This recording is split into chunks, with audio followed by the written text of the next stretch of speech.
The episode starts with Hisu practicing Baduk with her master, with hopes of becoming the apprentice of Prince Dokseng, with whom King Li-in's plays.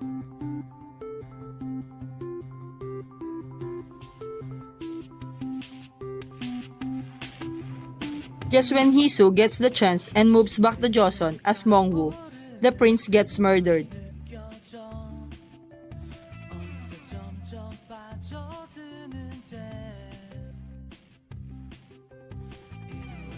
It is assumed he is killed by the king's order, but we later learn that principal director executed the order and not the king.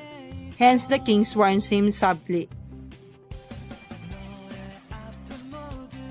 Meanwhile, the Queen Dowager tries her best to make the king bear a son with any one of the concubines, but he doesn't not bother about them.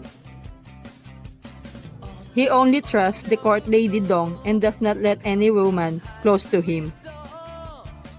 After the death of the prince, he arranges for a Baduk player competition so that he can have one inside the palace with whom he can often play.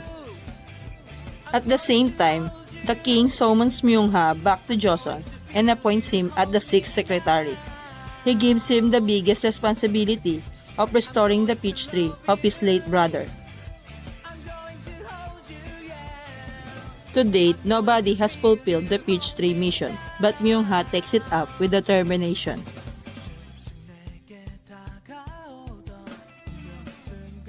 Queen Dowager worries about Myung-ha's return as there are chances of him avenging his father's death. As the Baduk player notice arrives, Hisu disguises into Mongwoo and participates. She keeps winning every round and moves further. Myung-ha learns about her survival and meets her. She, however, does not listen to him and proceeds with the contest, and he lets go of her.